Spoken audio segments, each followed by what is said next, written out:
আসসালামু আলাইকুম। দেশ বিদেশ টিভি থেকে হোসেন বলছি। আমার চ্যানেলে সবাইকে স্বাগত।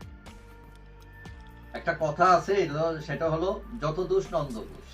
মানে এখন কোনো কিছু হলেই আওয়ামী লীগ, মানে আওয়ামী লীগের ছায়াও দেখতে পারে না।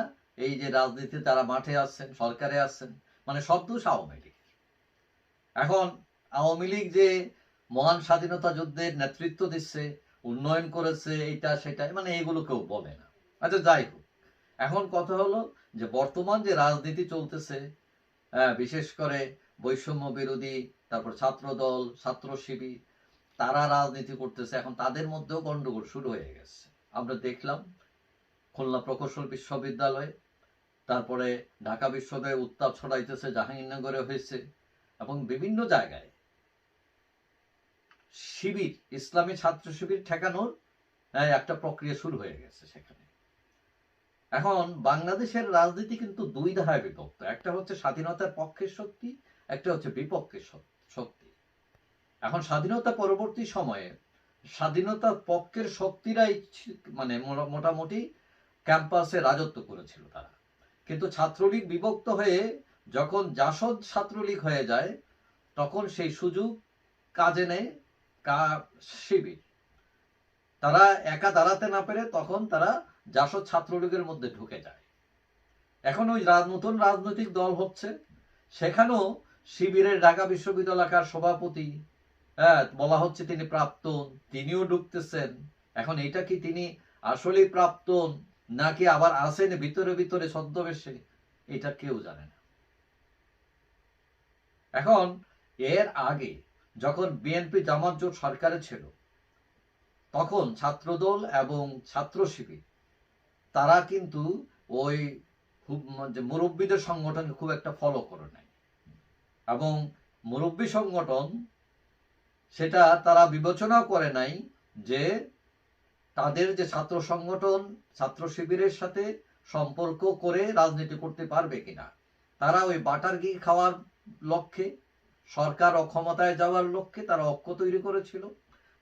কিন্তু ক্যাম্পাসে ছিল কিন্তু ভিন্ন চিত্র।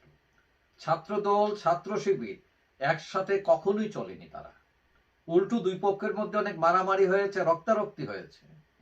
80-90 দশকে চট্টগ্রাম এবং রাজশাহীতে শিবিরের দাপট ছিল, আর সর্বত্রই ছিল ছাত্রলীগ, ছাত্রদলের রাজত্ব।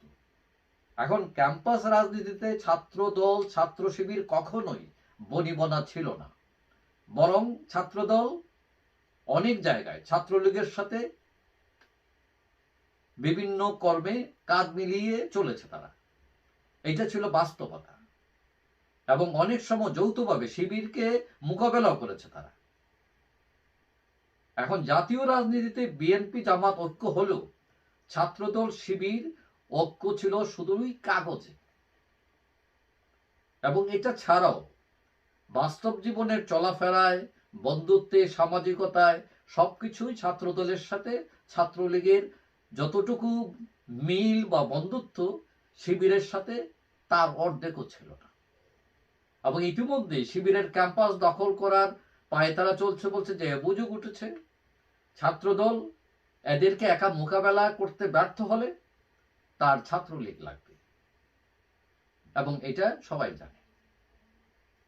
ছাত্রলীগ, ছাত্রদল নিজেদের প্রয়োজনে তারা এক হবে, এবং এটা শুধু দেখার সময়ের ব্যাপার মাত্র।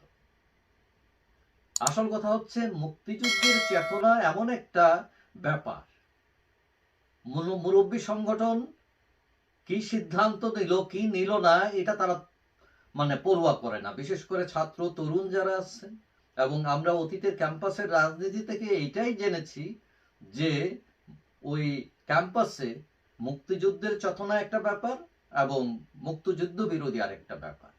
এবং মুরব্বী সংগঠনগুলো তারা যে সিদ্ধান্তই নেক না কেন, এবং ছাত্র সংগঠনগুলো সেটা লেজুর মেনটেন করলেও এই ব্যাপারে কিন্তু তাদের একটা তফাৎ থেকেই যায়, এবং এই তফাৎ থাকবে আগামীতেও। এবং ধারণা করা হচ্ছে যে ছাত্রদল, ছাত্রলীগ এক হবে, এবং সেটা ইসলামী ছাত্র শিবিরকে প্রতিহত করার জন্য। কারণ তারা জানে ছাত্রদল যে শিবির যদি দখল নিয়ে নেয় তাহলে তাদের একদম গোড়া কেটে দেবে। ছাত্রলীগ যদি ক্ষমতায় থাকে তার গোড়া কাটবে না, মাথায় দুইটা বাড়ি দিবে, এটাই। যাই হোক, এটা হচ্ছে বাস্তব ছাত্রলীগ, ছাত্র শিবির, ছাত্র দলের রাজনীতির চেহারা। অতীতেও ছিল, এখনো আছে, ভবিষ্যতে এটিই থাকবে। যাই হোক, সবাই ভালো থাকবেন। আশা করি দেখা হবে অন্য কোনো ভিডিওতে ইনশাআল্লাহ। আল্লাহ হাফিজ।